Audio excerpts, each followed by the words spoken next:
Alright, so I know it's been a couple weeks since I did the video on the unboxing on the M stick, but I was going to do a follow-up, actually show everything, the ins and the outs, once I had my assistant with me to time things. So just to go over this specific use case, where it is a 2014 F250 6.7 diesel. This has had Sync 3.4 conversion done. This started with Sync 2.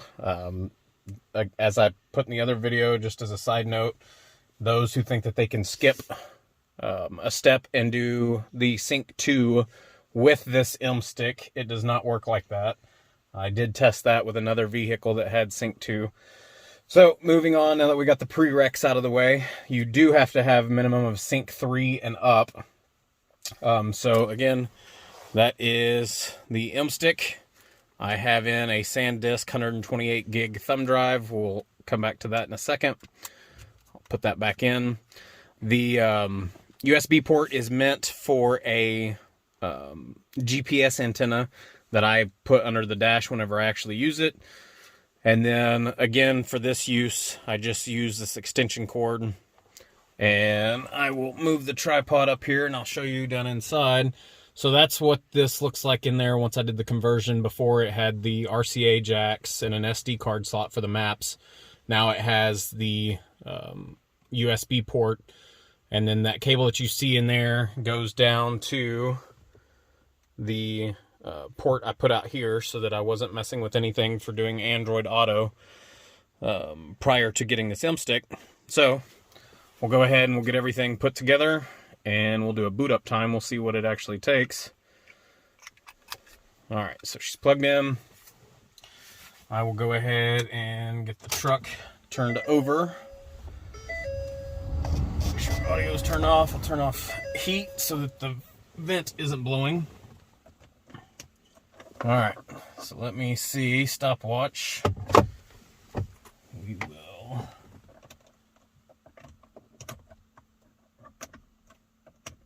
Plug it in.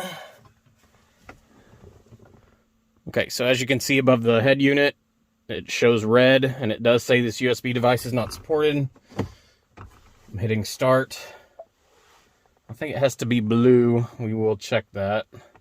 That may just be part of the boot up. Normally it's down inside this cubby hole, and I don't even pay attention to it.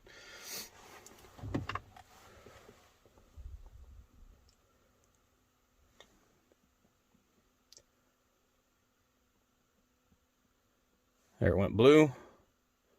As you can see up there on the M stick. There it is, Android Auto. So we'll put the stick down. So that took, because I hit the button a little late, that took about 35 seconds. So Android Auto extends the Android platform in a way that it's purpose-built using Sync. We'll hit continue, agree, confirm. We'll get out of maps. So the cool thing with this is I had it set up. There is an option in there to do a default boot up app. And so the bulk of what I use this for is Google Maps, so that I don't have to mess with plugging in my phone and doing anything along with that. So this is my home screen once we got out of maps, as you could see whenever it started up. So I've got a shortcut to Pandora. Or excuse me, that's the widget to Pandora in the top left. I've got Maps, top right, YouTube, Pandora, and Plex. And then this will take you into your menu.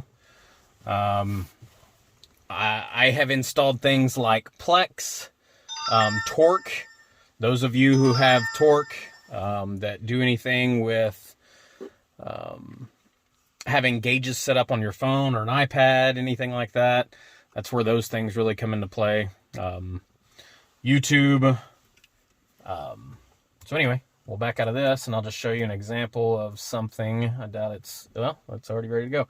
So this is a widget that I have set up in here just as a shortcut to, again, that 128 gig thumb drive. And it just has a few movies in there for when Chloe's in the back or we're going on a road trip between my wife and I, whatever the case may be. But there's the thumbnails for them. You can click it and go straight into the movie. So again, that's just one of the pages to the right. It's just like an Android phone, you know, the things that you can do there. As I think I mentioned in the original video, there are ways of getting around something like this.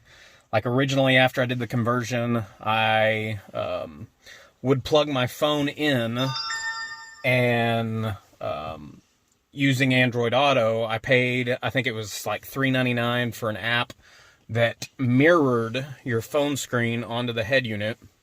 The biggest issue with that is your phone screen had to stay on, and you know, if you're going on any kind of long road trips or anything like that, between everything else that's going on my phone, you know, my phone was heating up crazy.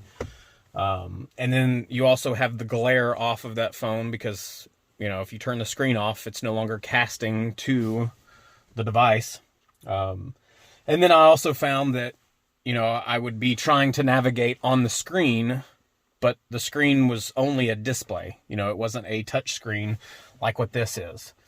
You know, there is nothing plugged into this other than that M stick, and it literally just turns that screen into an Android device that you can do everything on. Like, I've got my own custom background on there. That's an image that I took while we were out in Colorado.